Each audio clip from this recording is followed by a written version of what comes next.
Hey there, you found us. I'm BJ Krintzman, and this is You're Doing Good.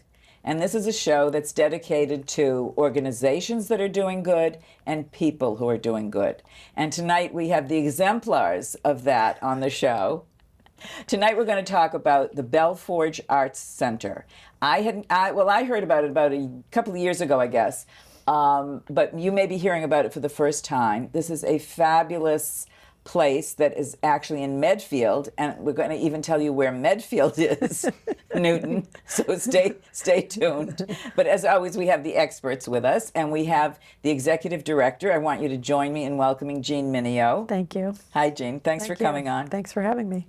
And we also have David Scott Sloan, and David Scott Sloan is on the board of directors.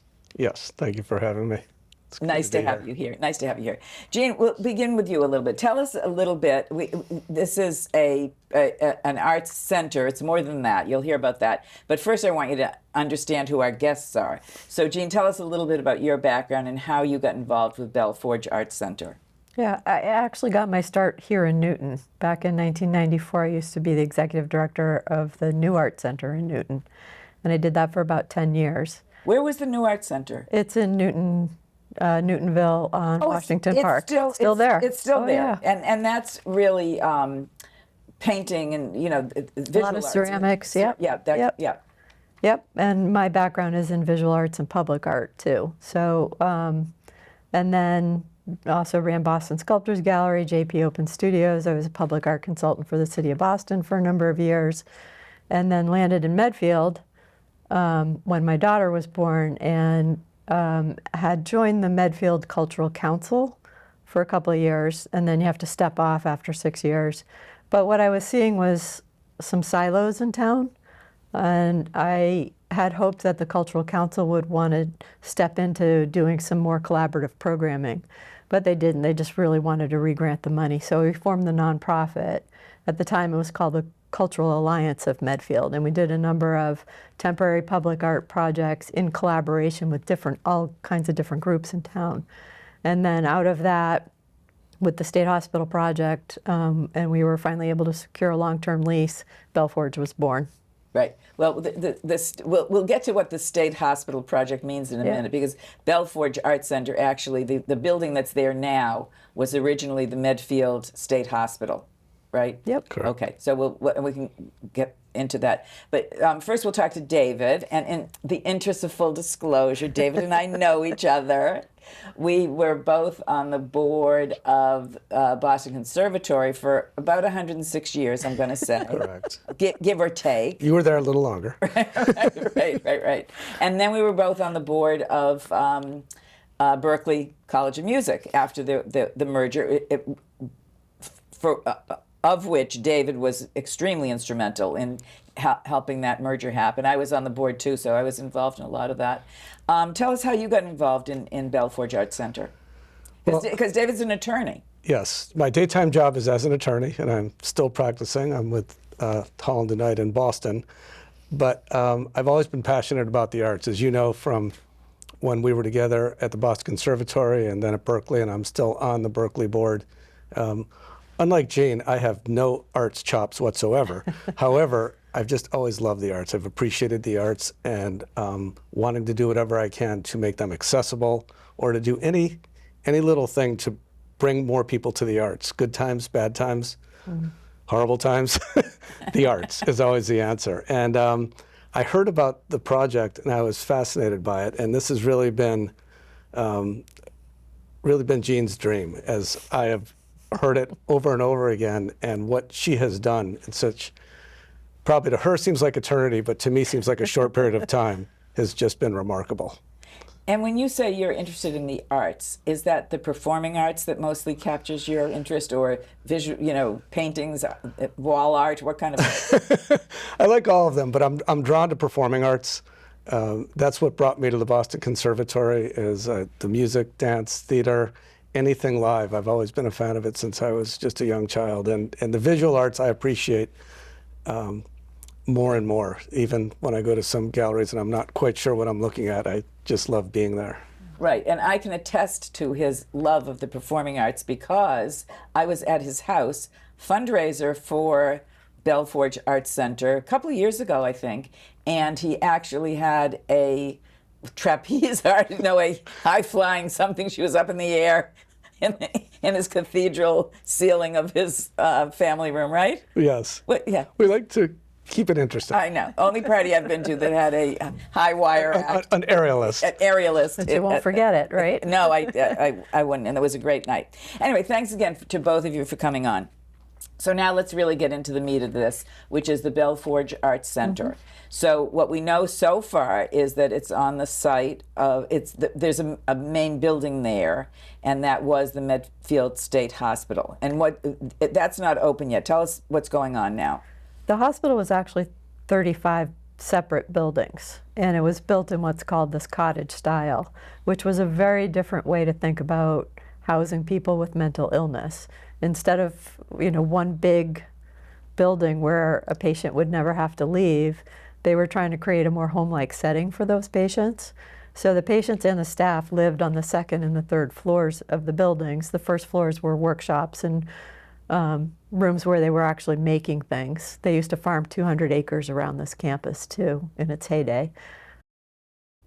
So Bellforge has two buildings that are right in the middle. One of them was originally the chapel for the campus. That will become a 300-seat performance venue, but fully flexible seating. So however artists choose to engage with the audience, we'd like to be able to accommodate that.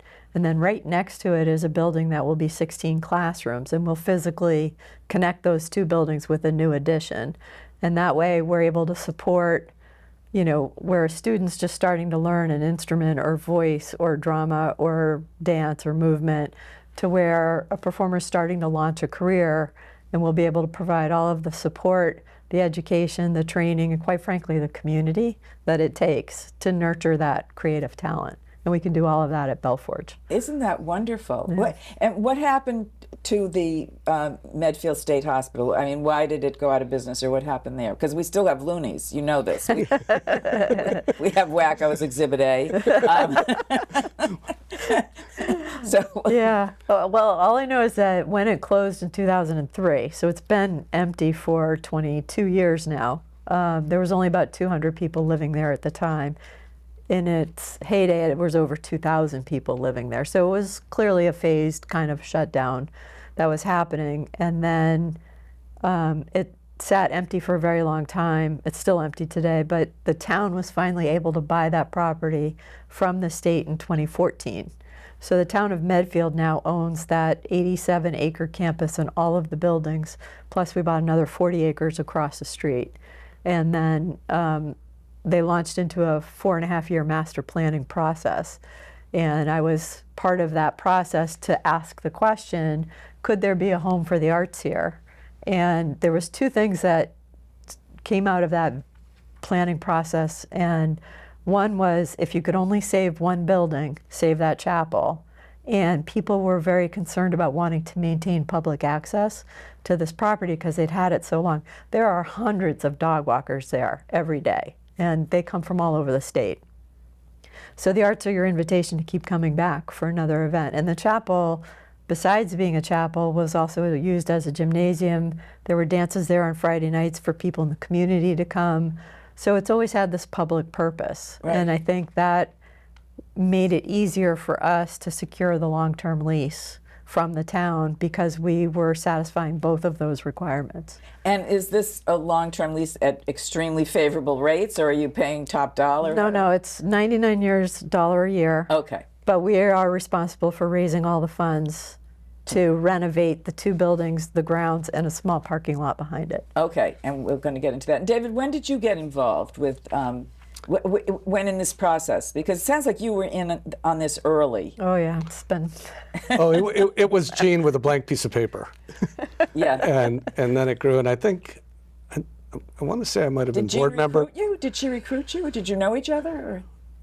We knew of each other. Yeah, I think so. But Jess, I think Jess the Mole recruited me, and I had known Jess, and they had known a lot of the work that I'd done with Berkeley, and that I'd been a fan of the arts. I was probably board member number 9, maybe? Early, yeah. 8 or 9, Early. something like that. Yeah. And I was truly fascinated by it because if you go to the campus, you have to go to the campus. You Yeah, just have to you see do. it. You feel like you're on a small New England college campus Yep. with 35 brick buildings, and it abuts the Charles River, and you can see where they used to have farmland, and it's beautiful. And the chapel, even though we're getting close, but we don't have electricity yet, but we've had some performances in there, some beautiful a cappella, and the acoustics are phenomenal. Wow. Wow. And so all the buildings are staying? These Yes. little cottages are staying, and you're going to use Yes. this as artist studios, or what? I wish. So the town sold all of the property around us, or will sell all the property around us. Out of the master planning process, they issued an RFP. And the hope was that there would be a developer that would want to do it as a historic preservation. And they did get one proposal for that, and wholeheartedly embraced that. So the developers, Trinity Financial, they've been an amazing partner to Bellforge. They are going to renovate 27 buildings around us for 334 housing units, everything from small studios to 3-bedroom units.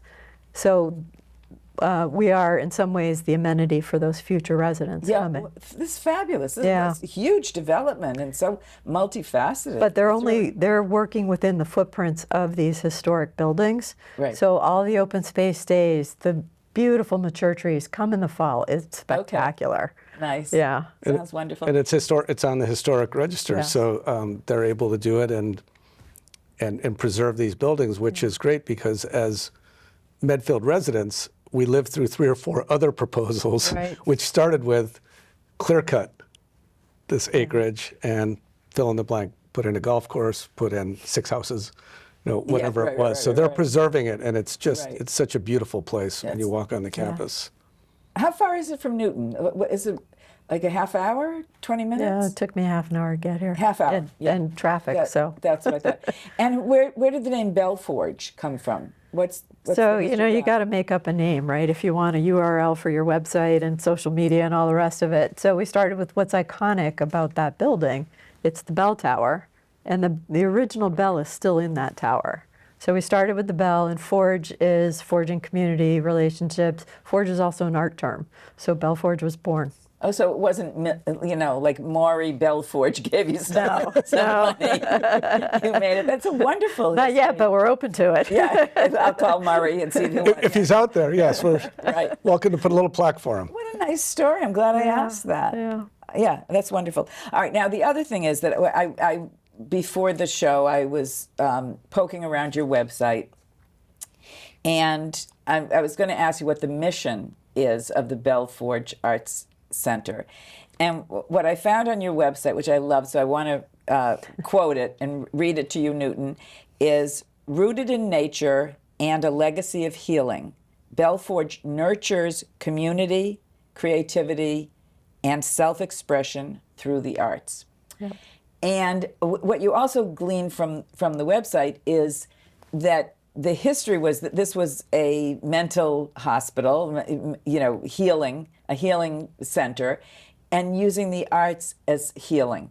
They had an orchestra when it was a state hospital, too. So there is a legacy there, to your point. And we're also part of this new wave of thinking about art and healing. There's a program that's been rolled out across the state called the Art Pharmacy, and we're part of that program. As there's more information in neuroscience about how art physically changes you, doctors are now able to prescribe arts experiences as part of a healthcare plan, and we're part of that program. And that's what I haven't heard of Arts Pharmacy. Yeah, yep. And I know if I go to an art museum, a gallery, I feel different Yes. afterwards. Yes, you do. Something changed. At our board meetings for Boston Conservatory, they'd have some students perform or come in, and it just transports you for just a few minutes, right? It does, and that's what has always drawn me to the arts. Yeah. In good times, hey, let's go to a show. In times when you want to get away from the noise for social media, let's go to a show. Yeah. Let's just do something where we can experience it and feel different. Right. And the fact that this was a Medfield State Hospital, and it was really, at the time, cutting edge on health and wellness, like building communities instead of what used to be asylums, where you had like one monolithic building and they just housed people. This was trying to encourage them to be part of a community. and to build communities. Right. And so it's the right place for the Bellforge. Right. And I wonder if, particularly as lawyers, you need an antidote. You know, where everything is so focused and it's so intense and it's so nerve-wracking and anxiety-producing. Everything you can't make a mistake as a lawyer ever. There's someone shooting for you on the other side. You know, that it's particularly nice to have the arts as a refuge. It's a way to go somewhere else in your head. And we've found that, you know, there aren't many places like this in Metro West. And you'll see it if you come to the building. It's just spectacular. So what's the time frame for the building, for the developer, for the houses? Yep. I know you've got a capital campaign going now. We do. And this is to try to renovate the chapel, get electricity in there. Yep. Right. Running water would be nice. Which I recommend, by the way, in case you're on the fence about it. I would say go for it. Yeah. Yeah. So we're about 71% of the way to the goal of being able to start construction. So we're at 71%. When we hit about 75%, we'll be able to start. So we currently have $1 million match. So any new donations coming in will be matched dollar for dollar up to that $1 million. When we hit that goal and receive that match, we'll essentially have hit the target to start construction. So we're hoping optimistically we could start by the summer. Our construction will be about 16 months. The developer is not going to take ownership of the land around us until fall of next year.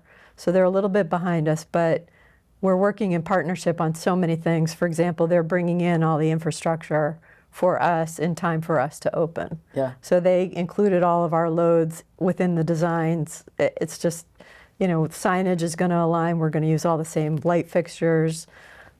They've been amazing partners to work with. That's great. It's good to hear because Yeah. developers don't always have the Doesn't always best work out that way. reputations. Right. No, Trinity is fantastic. So tell us what you have some programs going on now, even though the building isn't Yes. available. And then, so I want to know what the programs are now and what the intention is to have the programs once you have the building. Yeah. So because we're outside only, we're in the warmer months. So our season this year actually kicks off on Saturday. And it's a children's event. It's called Enchanted Spring. There'll be a magician and face painting. There'll be a treasure hunt, those kinds of things. We always have a food truck. We have live music several times a year. We have theater productions. We're introducing movies this year as something different to just kind of mix it up a little bit. Movies outside. Outside. People sitting on blankets. Yeah. Yep. No, there's a nice natural open area where we've had kind of a natural stage. Yeah. And we've had Livingston Taylor play there. We've had Marty Sexton. Right. We had our fellow Buffalo Tom, our fellow Berkeley trustee, Grace Kelly, played there, and then also did a set inside the chapel. It was daylight, so we got some natural light in there. Yeah, fabulous. She's a phenomenal saxophonist. Amazing. And So is the intention to have just performing arts, or you're also going to have visual arts, once you get completely up and running? So phase one is the performing arts. That's the two buildings that we currently have the lease on.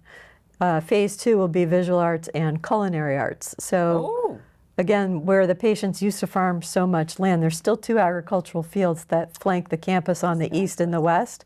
We'd like to bring one back for food production, which doesn't exist, have shared commercial kitchens. There's a farmer's market in town that will relocate to Bellforge when we do open, have classrooms for cooking, nutrition, business development, and then a cafe or restaurant. So again, it's this whole farm-to-table ability to support the culinary arts. And since there isn't a restaurant around there, it feels important to have that too, to support people who are coming for performances. And then for visual arts, it's studio spaces for artists. It's classroom spaces for anybody to engage in a creative activity. We've surveyed the kids in the high schools. They all want shared equipment like woodworking shops and ceramics and printmaking. Their fiber arts is very big among that demographic right now. Yeah. Then it's having a gallery space. So it's another place for community to gather around the arts. Yeah, this is fabulous. Yeah.